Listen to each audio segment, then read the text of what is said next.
As the title of the video says, in this series of video lessons, we will compare Joyce's and Woolf's stream of consciousness writing techniques. We will read the excerpts taken in the case of Virginia Woolf from Mrs. Dalloway, and for James Joyce, the excerpt taken from Ulysses, which is his most renowned novel. We will need to analyze the two texts, which are in this post set side by side to make it easier for you to understand the specific differences of the two authors' different writing techniques, even though they both develop and employ the stream of consciousness. As we have said in the video discussing the two authors, the way they apply the stream of consciousness to their writings is very different. As we've seen, Mrs. Woolf has maintains a greater control as the all-knowing author over over her characters, but especially over her writing, whereas Joyce pushes his stream of consciousness to deeper extremes compared to Miss Woolf's, and he even goes to the extent of eliminating punctuation from his writing. As we will see while I read the two excerpts, it will be very clear what difference it makes when you take away the punctuation. Reading becomes more complicated, and the reader has to make an extra effort in reading, because the author does not provide any help as to when the thought ends and another one begins. But that is exactly what James Joyce wants the reader to do, to be directly involved in the making of the novel, and to a certain extent. And another aspect that he wants to convey is the fact that the total impersonality of the author also allows the reader to better have an understanding of the mind's actual processing of thoughts and ideas. So obviously the mind does not use commas and other types of punctuation. Let's take a look. So first at the general idea. The excerpt that I've chosen, as I've said, is based on Ulysses, which is the James Joyce's most renowned novel. The entire narration of the novel, which is quite a long novel, takes place in a single day. The narration lasts 18 hours of this day and involves especially Leopold Bloom, who is the central character, and Joyce considers him as representative of the common man, a middle-aged and canvasser for the Freeman's Journal, a non-practicing Jew. So he is also identified as a Jewish person. The action is about his wandering throughout the day in the streets of Dublin while running errands, stopping at the office, going to a funeral, and as a matter of fact, the funeral is the scene that I've chosen for the excerpt.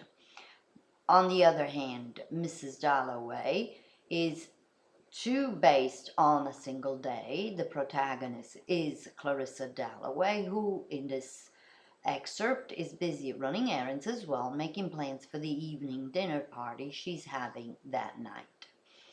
So we will see how the two authors deal with the stream of consciousness in their writings. Let's start we will go back to the explanation of the excerpts as we go along. In the meantime, let's start with the reading. I'll change my eyeglasses. All right. We'll begin with James Joyce excerpt first. Mr. Bloom stood far back, his hat in his hand, counting the bared heads. 12. I'm 13. No, the chap in the mackintosh is 13. That's number. Where the deuce did he pop out of? He wasn't in the chapel, that I'll swear. Silly superstition, that about 13. Nice soft tweed Ned Lambert has in that suit. Tinge of purple.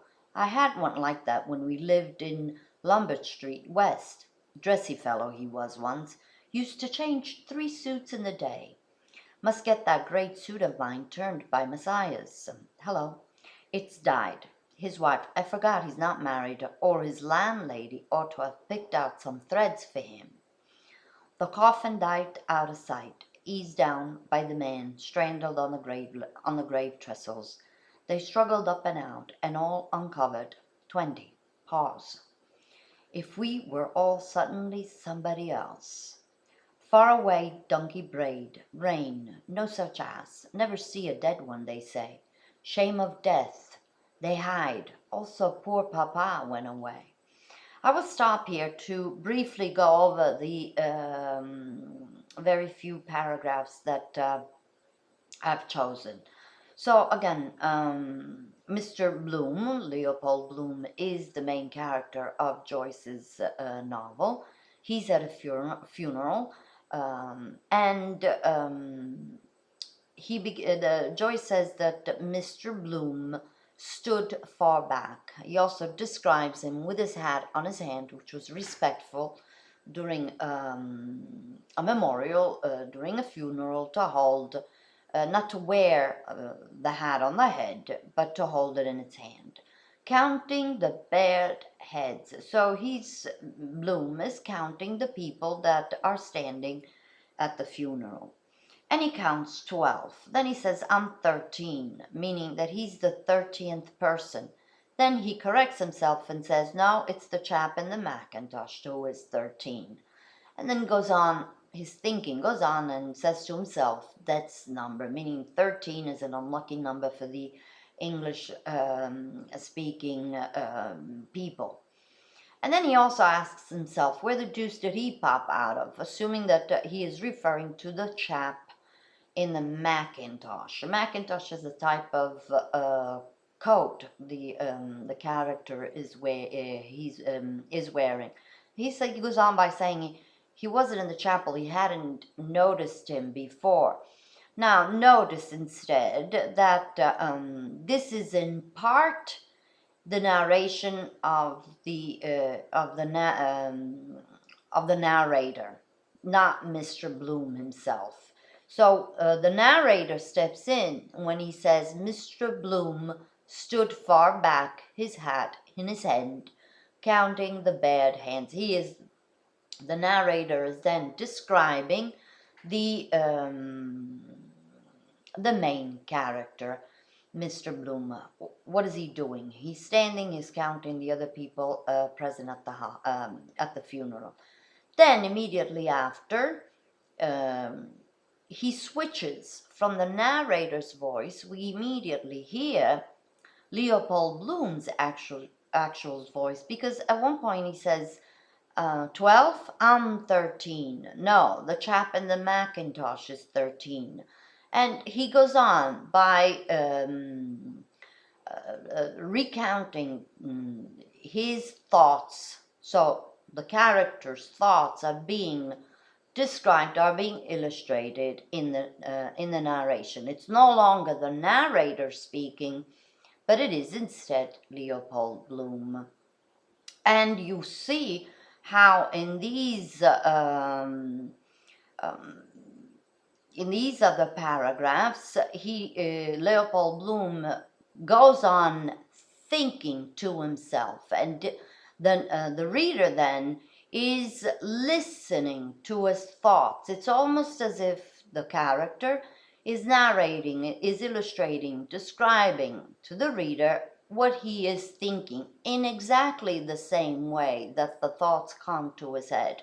So by association of ideas, notice in the previous video, in the video in which I explained to you, in which I explain how Joyce develops his narrative technique, his writing technique, the cinematic technique adoption, we can see some traits here.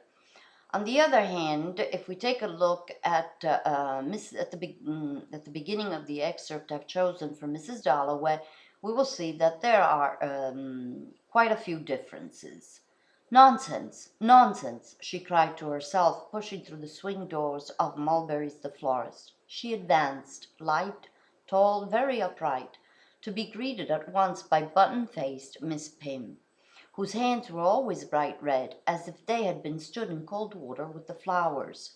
They were flowers, delphiniums, sweet peas, bunches of lilac and carnations, masses of carnations. There were roses, there were irises. Ah, yes, so she breathed in the earthy garden sweet smell as she stood talking to Miss Pym, who owed her help and thought her kind, for kind she had been years ago, very kind. But she looked older this year, turning her head from side to side among the irises and roses and nodding tufts of lilac with her eyes half closed, snuffing in, after the street uproar, the delicious scent, the exquisite coolness. And then, opening her eyes, how fresh, like frilled linen clean from a laundry laid in wicker trays, the roses looked. And dark and prim the red carnations, holding their heads up, and all the sweet peas spreading in their boughs, tinged violet, snow white, pale, as if it were the evening and girls in muslin frocks came out to pick sweet peas and roses after the superb summer's day, with its almost blue-black sky, its delphiniums, its carnations, its autumn lilies was over, and it was the moment between 6 and 7 when every flower, roses, carnations, irises, lilac, glows white, violet, red, deep orange. Every flower seems to burn by itself, softly, purely in the misty beds. And how she loved the great white moths spinning in and out over the cherry pie, over the evening primroses. You see that the quality of the writing is very different, and you can tell that there is a narrator telling us what is going on in the flower shop, describing the scene, how while it unfolds under the reader's eyes. It is totally different from what James Joyce has shown to us. There's a more poetic sound to the language, and the scene is described in a more traditional way, although there are some um, uses of the stream of consciousness which are strictly used by the narrator in this case. We will continue the reading and the comparison in video lesson number 2 of comparing Mrs. Woolf and Joyce's stream of consciousness techniques.